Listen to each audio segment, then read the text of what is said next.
bien, messieurs, le plus simple, c'est de se tenir naturellement, puisque nous sommes en direct. On est là pour parler football en compagnie de Tim Guimay, Johan Tachet et Jérémy Manière. Messieurs, ravis de vous accueillir autour de cette table. L'actualité du football est très riche. On est ravis d'accueillir nos téléspectateurs ainsi que nos éditeurs qui nous écoutent via le podcast.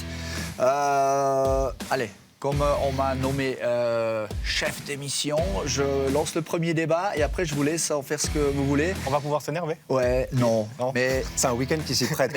Mais j'ai un peu le cœur qui saigne parce que je commence sérieusement à avoir mal à mon football. Je ne sais pas vous si vous voyez de quoi je veux parler. Je crois. En tant que vétéran de la table, m'entendre servir tous les week-ends, c'est le règlement avec des virgules, des points-virgules, des alinéas qui deviennent, même pour nous qui avons fait 40 ans de football compliqué, je sais pas, je suis seul à partager ce sentiment autour de la table.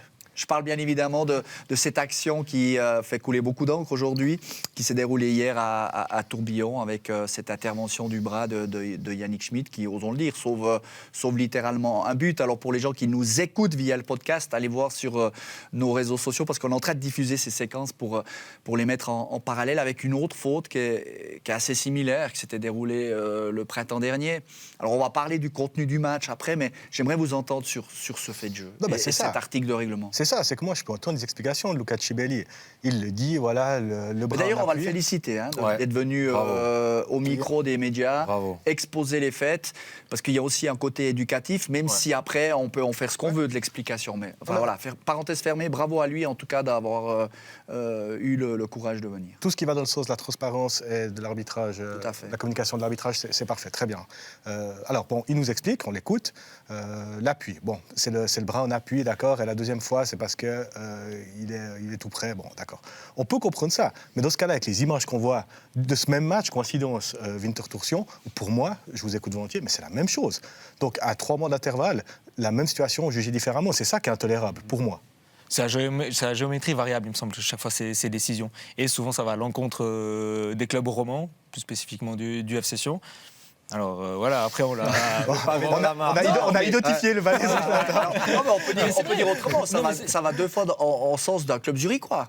Bah oui, Johan. Voilà, tout à fait. Après, sur la deuxième séquence dont tu fais mention, Tim, on est d'accord, l'image est moins nette, mais on a le sentiment que le malheur de Joel Schmidt, c'est que son bras support the body, you know, the support the body. C'est-à-dire la main de Joel Schmidt, elle est à 3 cm du sol, quoi. Mais dans l'intention, on est d'accord. Jérémy, c'est été défenseur. C'est la même intention de la part des deux joueurs. Je pense que 99 personnes sur 100 diront que c'est exactement la même intention, c'est la même situation. Si je dois dédouaner les arbitres de Winter-Tour-Sion qui n'ont pas sifflé cette faute-là, ou qui ont sifflé cette faute-là plutôt, qui l'ont sifflé, c'est que la main touche le ballon avant de l'avoir posé au sol. Je ne sais pas si je me suis bien fait comprendre. Mais peu importe, je ne partage pas cet avis-là. Ça ne change rien au problème. De toute façon, quand tu tacles, tu mets le bras au sol. Donc voilà, ça doit être la même ligne qui doit être claire. Et ce qui est frustrant, c'est que Luca Cibelli, il a bien sauté l'action. Il donne pénalty parce qu'il sent que ce ballon, il va vers Balotelli, que Balotelli va marquer. Il le sent, il comprend le foot, Luca Cibelli, sur cette action. Il donne pénalty. Et après, parce que je te rejoins, interprétation, règlement, non, support body. Bon, l'arrêt de Yannick Schmidt, il est beau. Hein, bel arrêt de gardien, belle parade, il va vite au sol. Mais c'est ça qui me dérange, c'est que l'intentionnalité, parce que on peut donner le pénalty à Winter, même s'il a frappé l'écrasé. Puis franchement, je pense que c'est Lindner qui est au goal ce soir-là. Il ne se serait pas déboîté une épaule pour arrêter ce tir-là. Alors que hier, clairement, tu as un joueur de Sion qui est à 3 mètres de la ligne, but vide, la passe est là, sèche pour mettre le... Cette intention-là n'est pas prise en compte dans la décision. Moi, ce qui me dérange aussi, c'est finalement la VAR hier, elle intervient. Pourquoi ? Parce que est-ce que c'est une faute manifeste de... Mais là, c'est simplement le règlement. Excuse-moi. Ouais, c'est ça.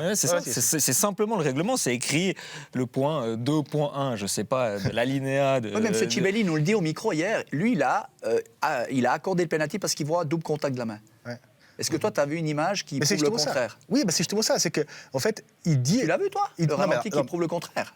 Mais oui, il n'y a pas de double contact. Pour moi, ça, c'est cohérent quand même, je trouve, ces explications. Il dit, j'ai vu quelque chose, je communique quelque chose à la VAR, mais la VAR me dit, non, tu as mal vu. Et effectivement, si c'est ça, mais moi l'image qu'on me montre depuis le centre du terrain, la caméra qui est en bas, moi je vois Yannick Schmidt faire un mouvement comme ça, rien ne me prouve qu'il effleure pas le ballon comme le Saint-Gallois effleure le ballon hier sur le centre du joueur d'IB. Bon, donc c'est pas une erreur manifeste. Dayakou, il a le bras décollé. Oui, là, tu peux rien dire. Ouais. Mais je veux dire, tu vois ce que je veux dire. Non, moi, hier, ou le penalty qui est pas accordé en Coupe d'Allemagne parce que ça effleure le maillot du défenseur de Francfort. On va aller plus loin. Pour moi, vraiment, c'est l'effet pervers de la VAR. Et moi, je suis contre la VAR pour ça. Parce que quelque part, moi, je pense qu'un arbitre est habilité à gérer un match, est habilité à sentir. Et là, Luca Cibelli l'a senti dans le match, dans le contexte, dans la penalty claire. Il n'y a pas de VAR ou pas de VAR. Moi, je ne partage pas complètement l'avis de Tim par rapport à la VAR. Je reste pro-VAR, mais sous certaines conditions, sous certaines compétences aussi, il faut être honnête, parce que les compétences ne sont pas toujours là. Par contre, c'est vrai que sur cette action, il y a un énorme décalage entre la perception de footballeur, parce qu'on a tous joué, et le règlement. Et on en revient toujours au règlement, les règlements sont mal faits. Mais combien de temps on va se réfugier des règlements ? Est-ce qu'à un moment donné, à la FIFA, c'est des gens qui sont enfermés dans des cercueils mis sous vide, qui ne voient pas quand même que tous les week-ends, sur tous les terrains, ça débat de ça bientôt. On ne parle plus de ça. Est-ce qu'ils vont réagir sur ces problèmes de faute de main, même eux, ils ne savent pas comment gérer cette problématique. Et voilà, on en parle dans tous les week-ends, dans tous les championnats, et chaque fois, c'est la même rengaine. Pour moi, c'est un gros axe de travail. Après, si on en revient à la VAR, ça a gommé énormément d'injustices par rapport liées au hors-jeu, et ça, on ne peut pas le nier. Oui, mais quand c'est une décision binaire, hors-jeu, pas hors-jeu, il y a voie de fait, il n'y a pas voie de fait, mais sinon, quand c'est de l'interprétation, ça ne règle pas grand-chose, en fait, finalement. Moi, je te suis à 100%. Je ne te suis pas, par contre, sur le côté anti-roman et succession. Moi non plus. Mais c'est que, quand même, il y a quand même... C'est de la démago, ça. Oui, il y a quand même des... Attention, Yohann Marché, c'est le plus grand tacleur de la rédac, les gars. Mais Bernard Chalon a pris pour son grade la semaine passée, donc faites attention à ce que vous dites. On est là pour débattre. Mais Daniel Romano, typiquement hier, quand il pose la question à Luca Cibelli, c'est très bien que Daniel pose la question à Luca Cibelli sur ce match, sur ses décisions, mais Daniel, sa dernière question, lui dit, et puis est-ce que par rapport à la semaine passée aussi, Cibelli, lui, que tu vas voir la VAR pour le penalty là, il ne pose pas ce qui s'est passé à Sion, au match aller. Bien sûr, les arbitres peuvent pas mais on dit souvent que les erreurs s'équilibrent plus ou moins selon la saison, mais tu vois quand même qu'il y a quand même à différents degrés selon les équipes. Après, c'est mon propre avis. D'accord, il y a même si on fait 3 matchs 7 points, on a des cartons rouges. Pas forcément litigieux, mais des décisions qui vont dans le sens du FC Sion et David Bettoni. Et 3 semaines après, 2 semaines de suite, ça tourne mal pour eux. Ça fait beaucoup de bruit par session, c'est juste. Mais moi, j'y vois pas en complot, honnêtement. Bon, après, moi non plus. On a dit qu'on allait isoler cette discussion-là. Maintenant, on parle du contenu. Parce que ça, c'est plus inquiétant. L'information du week-end, c'est que Sion actuellement est barragiste. Il reste 4 matchs à jouer. C'est pour ça que j'ai un petit pognon. Je les ai notés pour ne pas me tromper. Donc, Sion va à Servette, reçoit Young Boys, reçoit Lucerne et finit à Saint-Gall. Et dans le même laps de temps, Winterthur va à Lugano, qui est en pleine bourre et qui joue le podium, reçoit Servette, qui joue le podium, va à Zurich, contre qui Winterthur... cartonne plus tôt, ils ont fait 3 matchs nuls cette saison, ils ont toujours pas perdu contre Zurich, et fini contre Young Boys. Ils auront les cheveux jaunes, ils auront reçu la coupe le week-end d'avant, on sait jamais, même que IB va faire le job, mais ça devient un tendax, quoi. Alors écoute, je vais faire une petite introduction complémentaire. J'ai beaucoup aimé Barthélemy Constantin hier. Je dois dire que quand il prend la parole après le match, je me dis aïe, attention, peut-être que Bart peut déraper, mais je l'ai trouvé vraiment constructif. Et il a parlé de l'arbitrage, il a parlé du fait qu'il n'était pas content, mais il a dit aussi, et il a dit aussi notre défaite et notre situation, elles ne sont pas dues à l'arbitre, elles sont dues à la pauvreté de notre jeu. Et je l'ai trouvé vraiment très bien et très posé, et donc ça nous a introduit notre débat. Effectivement, le FC Sion de David Bettoni a eu cette belle phase, 3 matchs, 7 points avec des circonstances. Hier, la première mi-temps, elle est affolante, honnêtement. Mais comment on l'explique ? Parce qu'on ne s'y attend pas, t'es d'accord ? On voit les dernières sorties, alors à Zurich, ils sont pas forcément flamboyants, c'est pas récompensé. Mais hier, c'est clairement, cette première mi-temps, un saut de retrait que moi, j'arrive pas à m'expliquer, ce n'est peut-être des mauvais choix. Alors, moi je trouve... J'ai eu la chance de commenter ce Lucerne-Sion avec M. Tachet. D'ailleurs, on a vibré sur la fin de match où Sion arrache cette victoire venue de nulle part, ça, c'est la qui lance justement cette série de 3 matchs, 7 points. On a vanté leur qualité de battant, de solidarité, le cœur dont ils ont fait preuve. Vraiment, Il n'y a aucun joueur qui a triché. Ils ont fait les kilomètres. On a vu des ailiers qui ont fait les allers-retours. On a vu une défense centrale qui était vraiment là, qui gagnait ses duels. Mais dans le contenu, ça n'a jamais été flamboyant, ce FC Sion-là. Justement, tout ce que tu vantes là, en première mi-temps, des joueurs perdus, pas un duel gagné. Le premier but, on ne va pas au duel aérien, on laisse tomber le ballon, on se fait devancer par l'adversaire. Justement, on a l'impression. Moi, je ne m'attendais pas à voir un Sion aussi. Je ne sais pas, sur les côtés. Chouaref, je ne sais pas si... Voilà, on sait que c'est des périodes compliquées, mais maintenant, normalement, ils ont dû retrouver une alimentation plus régulière et puis un rythme, mais ce n'est pas le Chouaref qu'on a connu, le dribbleur qui provoquait tout, il est monovitesse. De l'autre côté, les deux joueurs de couloir, on a l'impression qu'ils ont pas amené le soutien qu'il fallait, puis que ça... Moussa, il a couru, mais à un moment donné, courir dans le vide, il a été sanctionné à la mi-temps parce qu'il était tout partout et il essayait de colmater comme il le pouvait. On a l'impression qu'il n'y avait pas cette compacité et cette hargne. Mais moi, ce FC Sion-là, pour faire des points actuellement en Super League, il doit être à 120%. Parce qu'il y a de la qualité dans cet effectif, mais ils ne peuvent pas se permettre d'être à 80% pour pouvoir peut-être tenir la dragée haute contre des adversaires qui sont certes pas meilleurs qu'eux, mais qui ne sont pas... C'est là qu'ils ont fait des points. C'est là qu'ils ont fait 7 points en 3 matchs. Mais ils avaient l'air d'être en sur-régime quand même, parce qu'au niveau, sur le fond de jeu, il n'y avait pas grand-chose non plus. Effectivement, mais ce qui compte, c'est les points maintenant. Ouais, finalement, autant gagner comme tu gagnes à Lucerne, en gagnant les duels, en mouillant le maillot, que finalement, on s'en fiche un petit peu qu'ils fassent du super beau jeu pour finalement finir dernier. Il y a une citation inquiétante de David Bettoni hier. Il dit « Je ne comprends pas pourquoi mes joueurs en voulaient moins que ceux de Winterthur. Moi, qu'il fasse ce constat-là après, c'est son 9e match. Ça, c'est inquiétant, je trouve, honnêtement. Et quand on voit un gars comme Nouma Lavanchi, qui est un joueur que j'adore, et qui est en bâton et tout, qui a qui avait un bon niveau au début de saison, et l'année passée à Lugano, le voir hier, ça fait mal au cœur, honnêtement. Mais, on a essayé de mettre ça sur le compte du doute après l'ouverture de Winterthur. Mais je veux dire, Sion avait 2 points d'avance, Sion a quand même plus d'expérience. OK, Winterthur peut s'attendre à être dans cette situation-là. D'ailleurs, Bernard le dit en avant-match. Nous, on est content d'être encore au contact, mais quand même, quand tu es Sion, tu dois quand même pas trembler parce que tu n'as pas gagné un match contre Winterthur de la saison. Parce que c'est 3 défaites à nul. Il y a encore à la maison. À la maison, ils ne gagnent pas un match depuis quoi 10 rencontres. Le souci, il est un peu là. 15 octobre, T'as l'impression qu'ils foutent un pied à tourbillon, les types, ils ont le trouillomètre à 0. Donc voilà, c'est... Mais pourtant les... Je ne sais pas si je me suis bien expliqué. Ça passe. Il y avait du monde, il y avait un public. Les ultras ne sont pas si agressifs que ça. Moi, je trouve qu'ils sont derrière. Même après le match, apparemment, il y a eu des discussions, mais dans un esprit positif. Les gars, vous allez y arriver, il faut vous battre et tout. Mais comment tu peux avoir cette grinta quand tu rentres dans un match couperé comme celui d'hier, où tu peux mettre Winterthur à 5 points. Il y a plusieurs raisons à ça. Ils ne peuvent pas se réfugier derrière un fond de jeu qui leur permet de tenir la dragée haute à ses adversaires. Il y a le fait qu'ils n'ont pas gagné depuis 10 matchs à domicile. Il y a le fait qu'il y a 2 erreurs individuelles sur le premier but qui sont menés rapidement à 0. Là, tu dois te donner. Tu dois rentrer dans les duels, tu dois rentrer dans l'adversaire, tu dois montrer que tu es le patron, que tu es chez toi, tu as tourbillon. Il y a 10 ans, je prends large, il y a 10 ans, tout le monde avait peur de venir à tourbillon. Est-ce que le 4-4-2... Tout le monde arrive, c'est porte ouverte, c'est 3 points, c'est 3 points pour chaque adversaire qui vient. On a compris, mais le 4-4-2 comme il est proposé. Oui, pardon. Est-ce que finalement, quand tu n'as pas de joueur de couloir capable de déborder et d'amener le moindre centre, le seul centre qui est arrivé, c'est Cavare. Alabakou a eu 2 fulgurances en début, deuxième mi-temps. Il est plein de promesses, mais après, ça s'est vite étiolé. Kevin Bua rentre peut-être un peu tardivement. Les 2 premiers choix apportent rien. Est-ce finalement ce 4-4-2 avec un gars qui court et puis Cyprien qui oriente un peu le jeu, tu te passes de Girgic, qui est quand même un des rares distributeurs aussi avec Cyprien. Est-ce que finalement, tu ne remets pas des pitbulls et puis... Tu es obligé de jouer en 4-4-2. Si tu veux mettre Balotelli sur le terrain, tu es obligé. Parce que tout seul devant, il ne va pas faire les efforts. Tu peux jouer en losange. Tu remets les 3 qui fonctionnent au début et puis tu mets Cyprien. Voilà, et tu mets tes 2 devant. De toute façon, tes couloirs t'apportent rien. Donc tu as des pitbulls, Poa, Arras, Girgic qui entourent Cyprien. Ça se bat comme ça se battait en début de saison. Cyprien peut être un relais intéressant. On n'arrive pas à passer par les côtés. Les couloirs, c'est aussi ceux qui font gagner des points à Sion. Bua qui fait un super match à Lugano qui est décisif. Bua qui rentre à Lucerne qui est décisif aussi. Chouaref qui a fait des allers-retours. Itai-Tinga aussi. De toute façon, sur leur série de 3 matchs 7, le plan de jeu il était assez simple.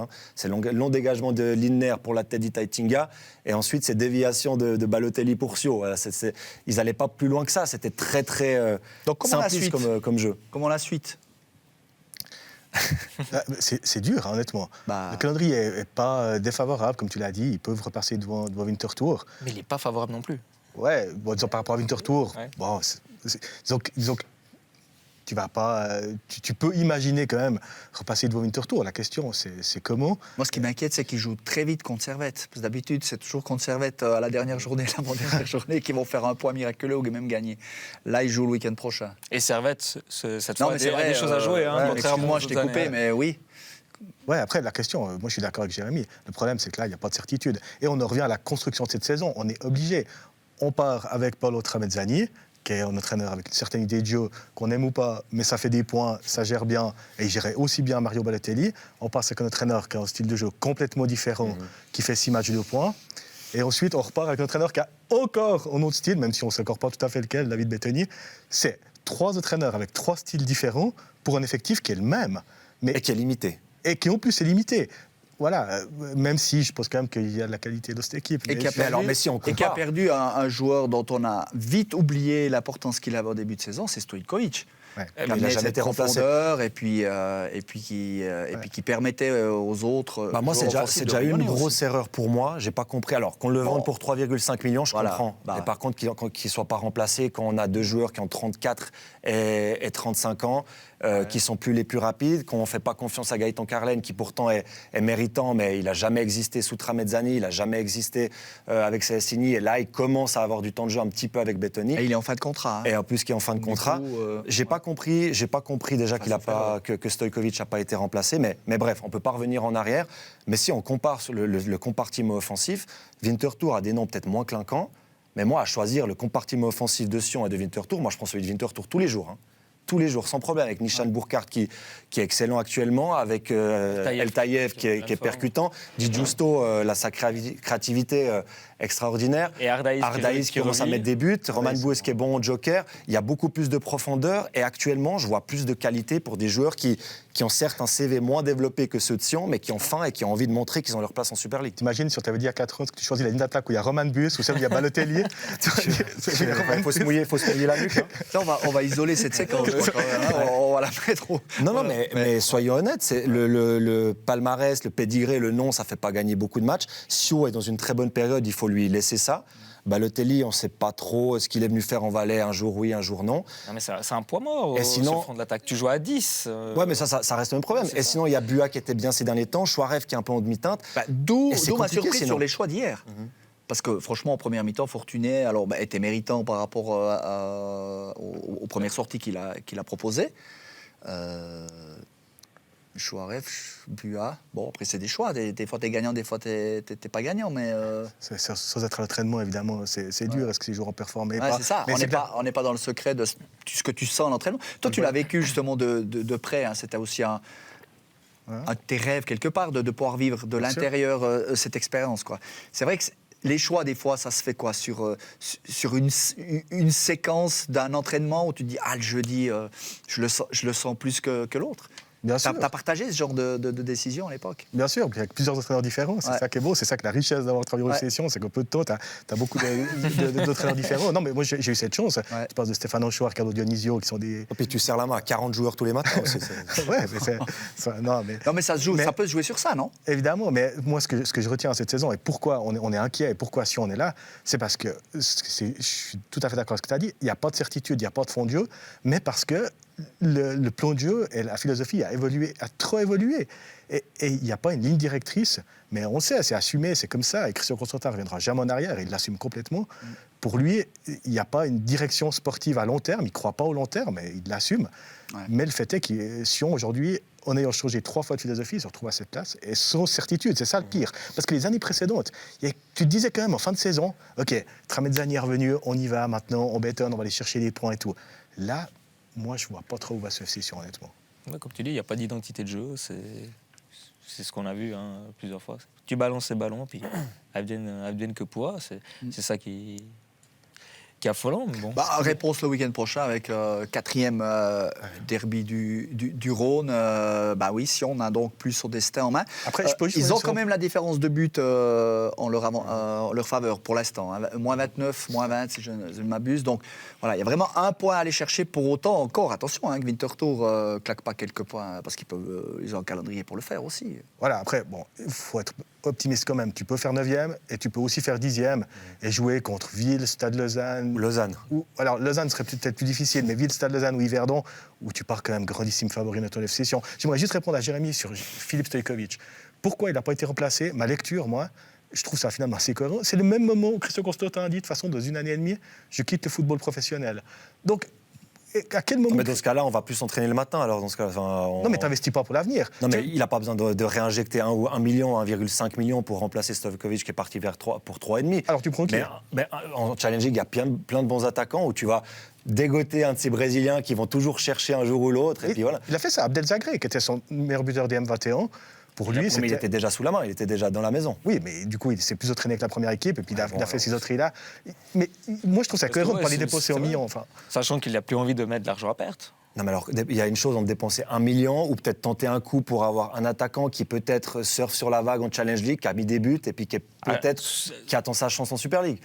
En termes de quantité, moi, je trouve ça très étonnant qu'un club comme Sion, qui a les moyens, remplace pas son meilleur buteur à Noël. Sachant qu'à Noël, ils se disent une chose, il nous reste 3 matchs. C'est les 3 pour gagner la coupe. Tu dis, ok, j'ai assez, j'ai 3 attaquants, 3 buteurs, je peux partir avec ça. J'ai Giovannicio et Mario Balotelli, qui sont des noms d'attaquants, tu dis que tu peux gagner la coupe avec ça. Une phrase de Tim Guimain qui vient de passer comme ça, là, travers à la... heureusement que je suis assis, quoi. Yverdon, barrage. Oui, c'est possible. 6 points d'avance, 4 matchs de la fin. Non, mais 4 matchs contre 4 adversaires directs. Yverdon peut être 3e. 4e, je pense que là, il y a de la marge, mais Yverdon peut très bien être 3e. T'oses pas t'enflammer. Ouais, c'est ça. Tu vas pas nous la faire à la Guirou, quand même. Mais je suis très sérieux. Le prochain match à domicile contre Thun, je ne suis pas convaincu qu'Yverdon part favoriser cette confrontation-là. Ouais. Et après, Stade Lausanne, dernière fois qu'Yverdon était à la Pontaise, ils ont pris 5-0. Non, Yverdon n'est pas en Super League. Non. Mais ça marche quand même du tonnerre. Mais ça va bien, là, oui. Et moi, je voulais profiter d'avoir quand même... on en parlait avec Johan, votre présence quand vous êtes un peu du sérail, quelque part. On ne peut pas juste résumer la saison d'Yverdon sur le goût de la revanche qu'une bonne partie des joueurs qui forment ce contingent ont. Des joueurs qui sont prêtés de Sion, non désirés à Servette, mis gentiment à la porte par le LS. On pense à Geta, Sautier, Koné, Teller, Berdaïs. Ça ne se résume pas qu'à ça. Comment ça se fait que ça performe autant? Moi, je vois deux choses. Il y a déjà un super groupe qui s'est formé avec des bons mecs. On parlait de Geta, de Sautier. C'est des mecs qui sont bien dans un groupe, qui ont de l'expérience, qui ont de la qualité pour la Challenge League, voire même pour la Super League, sans problème. Donc un groupe s'est formé, ils surfent sur la vague. Et surtout, c'est une des 2 seules équipes avec Ville à qui, en début de saison, on a dit on n'est pas obligé de monter. Toutes les équipes ou presque officiellement, publiquement, on dit on va pas se gêner de monter si on peut. Même que ça, Max. Même que ça, Max. En début de saison, Marco De Gennaro, il disait non, on fait pas partie de ce wagon-là. Le budget était réduit, pas besoin de monter. Donc pour tous les joueurs-là, c'est du bonus. Certains, ils se relancent, certains, ils remontent, ils remettent leur nom sur la carte du football suisse. Et pour moi, c'est une des principales raisons de ça. Il l'a répété à Noël encore. Il a dit non, c'est bon, on fait nos petits bonhommes de chemin et on verra. Ouais. T'as pas de pression. Tu résumes l'absence de pression. Ouais, je vais aller plus loin. Je suis d'accord avec Jérémy. Un groupe s'est formé, le groupe a été bien formé au départ. Ouais. Et j'ai déjà eu l'occasion de le dire, ce qui est bien, c'est que chaque poste est doublé, avec un joueur d'expérience et un jeune qui a faim. Et du coup, le jeune vient titiller le joueur d'expérience, mais le joueur d'expérience, il n'est pas triste de laisser sa place. Au contraire, il est dans le partage. Et les bons mecs dont tu parles, les William Lepogam, Sautier, Korokone aussi, Korokone, il est tout content quand Jesse Sautier, quand Théo Berdaïas marque. Anthony Sautier, quand il doit souffler ou qu'il a pris 4 jaunes, il est tout content quand Sandro Teller est bon. Et du coup, le groupe est super sain. Au milieu, le côté revanchard, il est intéressant quand même. On a dit Kabakalman, il ne va pas trop l'exprimer, mais monter en Super League, être devant Lausanne, qui a jamais voulu, et Jérémy le connaît bien, il est trop poli pour le dire, mais il est très content. Kevin Martin, il est très content de battre Lausanne aussi. Ouais. Même il le dira peut-être plus qu'Ali Kavaka. mais c'est clair que pour ces gars-là, il y a un sentiment de revanche quand même. Et légitime. Ouais, clairement.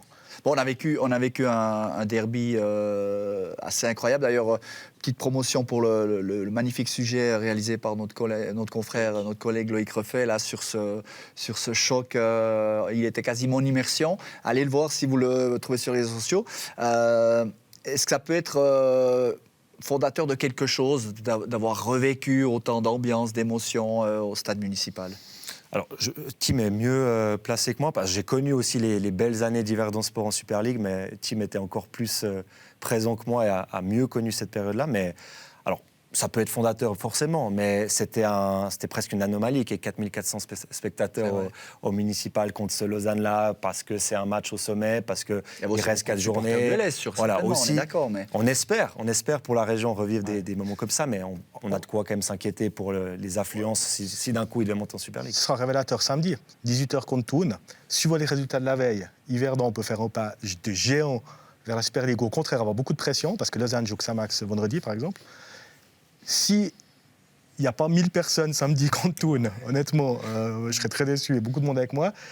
S'il y a 1500, 2000, ce sera pas mal. Puis s'il y a plus que 2000, c'est quelque chose. C'est bien. Donc c'est là qu'on saura si ce match-là a été fondateur de quelque chose. Ouais. C'est toujours 1500 de moins que Lugano en moyenne en Super League. Donc Mais après, voilà, c'est une ville. Bon, on va faire confiance à Tim qui a déjà fait ses calculs, mais 6 points d'avance avec pas mal de confrontations directes, parce que on va parler un peu plus tard, si vous êtes d'accord. Bien sûr, je ne vais rien poser, mais du cas du LS qui est quand même aussi un peu crispant. Il y a Haro, Thun, Lausanne, Ville, ils jouent Stade Lausanne, beaucoup. On oublie toujours Stade Lausanne, mais ils sont là. Ils sont 3 points derrière. Qui jouent tous l'un contre l'autre. Tu penses réellement que Yverdon, avec ses 6 points d'avance, peut basculer des deux premières places? Oui, clairement. C'est mathématique. Yverdon peut très bien perdre samedi à la maison contre Thun. Bon. Et après aller perdre à Stade Lausanne, à la Pontaise. Je veux dire, oui, et du coup, on sera tous à peu près... Il faut que les autres gagnent au moins 2 matchs pour passer devant, tu vois ce que je veux dire? Ouais, je vois bien. Tu estimes à combien de points, toi, que Yverdon doit encore faire? 4. 4 points en 4 matchs. Avec 4 points, Yverdon le premier.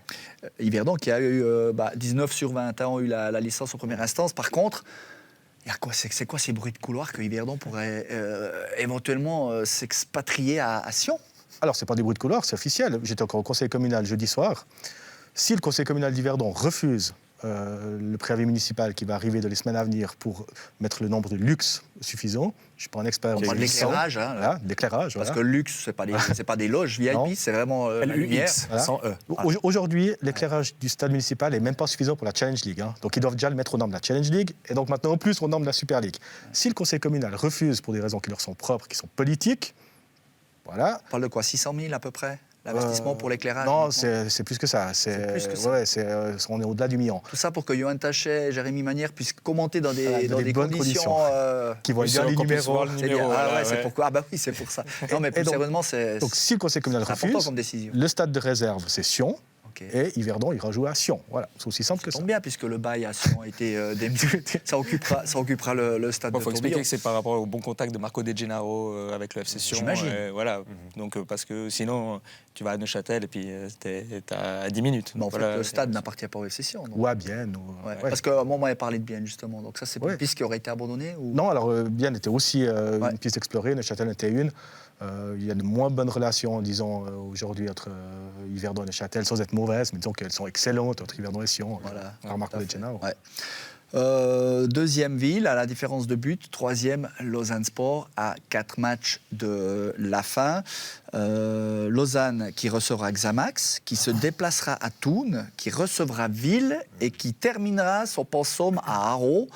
Je me suis penché sur le 4e tour du LS. C'est 5 matchs, 5 points. Une victoire, 2 nuls, 2 défaites. La question, je l'ose, malgré tout l'amour qu'on a pour Ludovic Magnin, est-il encore l'homme de la situation, messieurs, pour ce sprint final? La réponse, elle est un petit peu dans la question que vous posez. On a beaucoup d'affection pour Ludovic Magnin, mais on oublie un peu souvent de parler de football. Tout le monde parle de lui comme un bon type, comme quelqu'un qui rassemble, comme quelqu'un pour qui on a vibré parce qu'il a une carrière exceptionnelle, avec qui on a envie de boire une bière après le match ou bien boire un thé froid ou un café avant. Mais par contre, c'est vrai que niveau fond de jeu, on ne voit toujours pas des bases qui auraient dû être posées il y a longtemps. Ce n'est pas une équipe qui joue bien au foot. C'est limité dans ses apports tactiques, je trouve, en tout cas sur les matchs que j'ai vus. Et malheureusement, alors pour moi, ça reste c'était le très bon choix qu'il fallait couper avec cette période Souleymane Cissé, qui a fait beaucoup de tort au club. C'était l'homme de la situation parce qu'il incarne justement ces valeurs et puis ces valeurs vaudoises qu'on avait envie de retrouver. Bref, tu dis que cette équipe au deuxième tour, elle n'a pas progressé par rapport au premier tour. Et puis surtout, et c'est peut-être là le constat le plus grave. Si c'est pas Ludovic Magnin à la tête du LS à Noël, qui est 4e à Noël, je rappelle, avec un budget qui est faramineux pour la Challenge League. Bon, le budget, il aurait tout. Non, mais attends, mais là, on parle. Ils jouent contre des équipes comme Ville, comme Chafouz, qui ont des budgets plus que limités. 4e à Noël, si c'est pas Magnin, si c'est pas Ludovic Magnin, entraîneur du LS, tout autre entraîneur aurait peut-être sauté. Bon, maintenant, tu es dirigeant du LS, tu as laissé du temps, tu t'es dit ça va le faire. Alors, c'est pas encore la Lali, mais on est quand même 3e, on n'est pas dans les 2 premiers. Pour moi, le problème, il est dans la question. C'est qui, le dirigeant du LS, c'est qui va prendre ces décisions?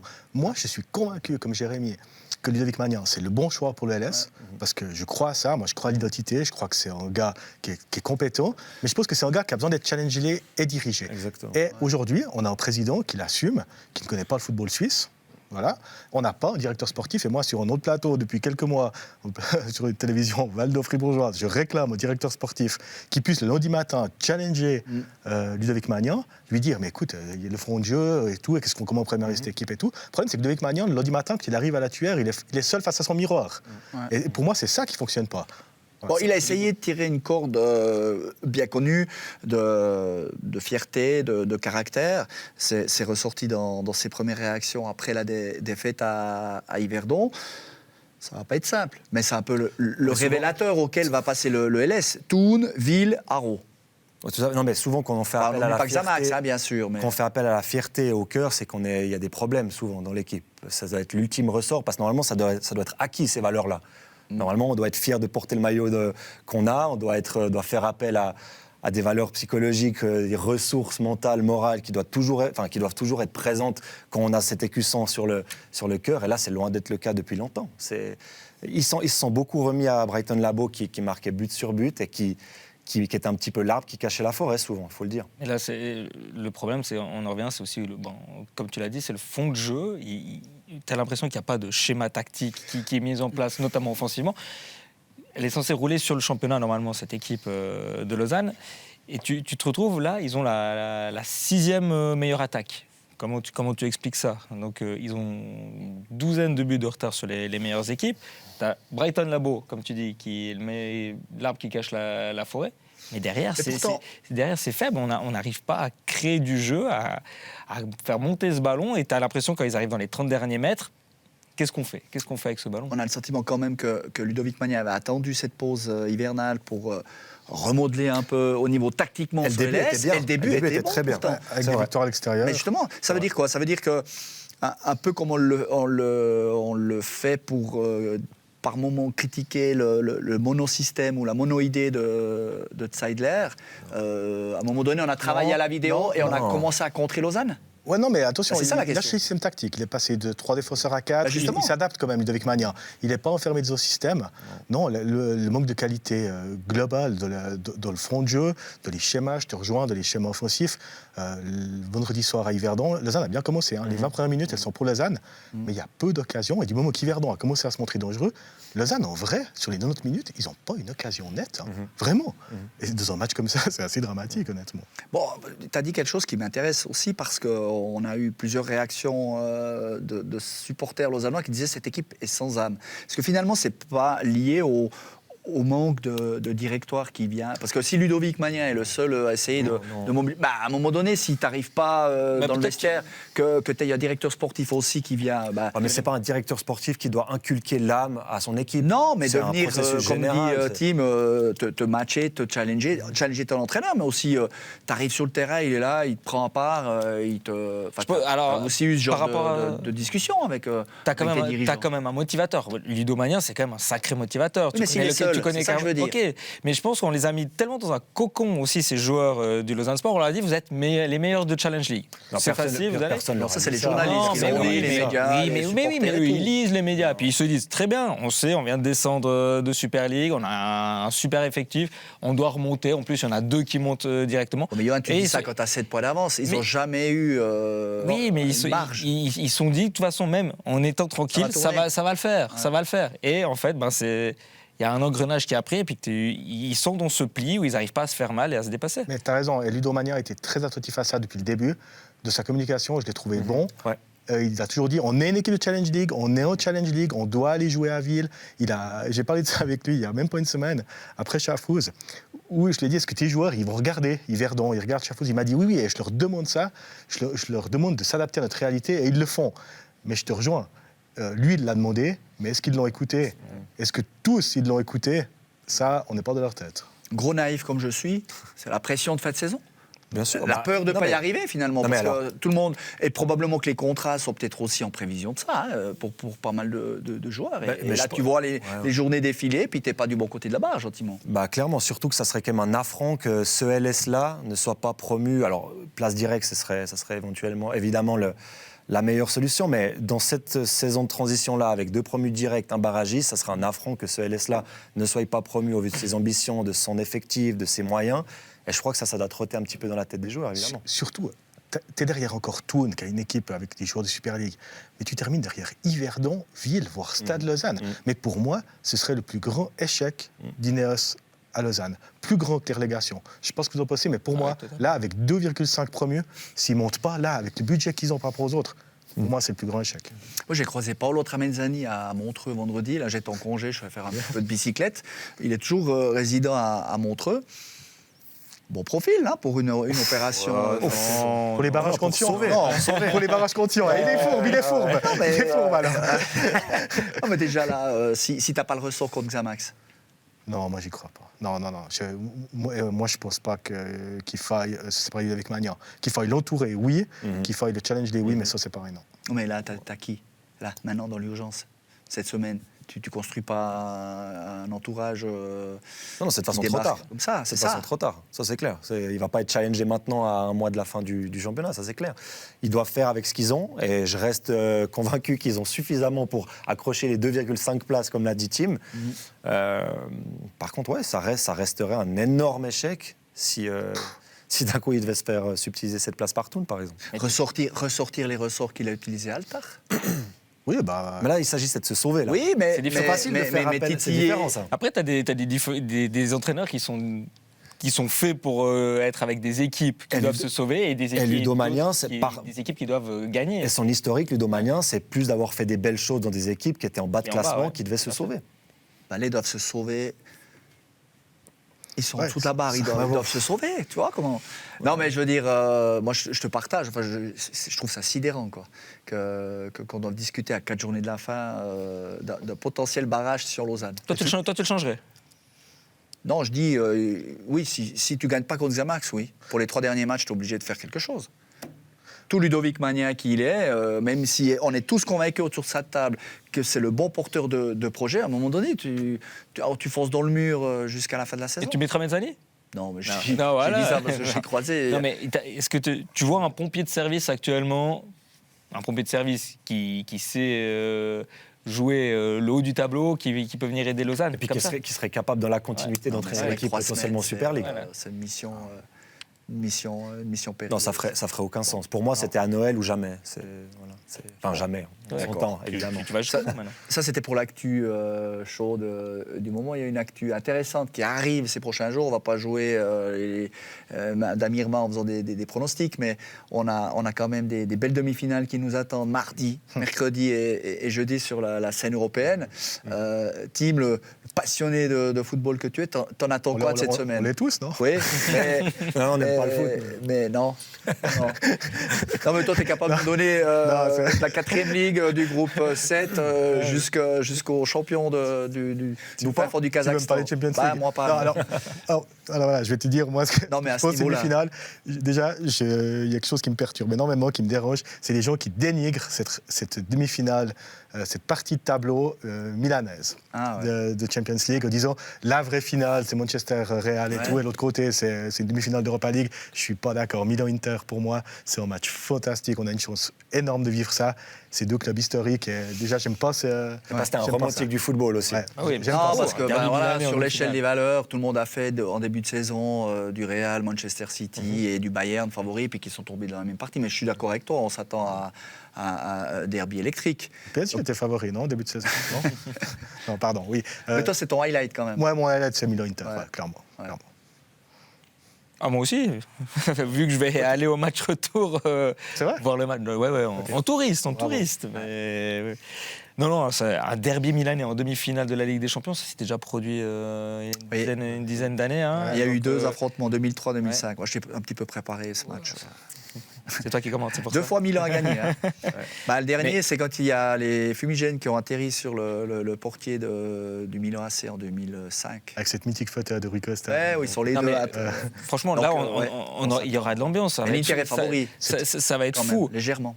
Au niveau ambiance, ça va être tout autre chose que le City Real. Moi, je me suis préparé à avoir la moitié de mes copains italiens qui vont me détester parce que tu peux faire ce que tu veux sur ce genre de match. De toute façon, tu es ou pro Milan ou pro Inter dans le commentaire. Alors, je le dis, face caméra, je ne suis ni pour Milan ni pour Inter. Vous pourrez tous m'insulter cette semaine. Mais pour la Juventus. Et on laissera... T'étais pas abonné à Giuseppe Meazza en 98-99? Non.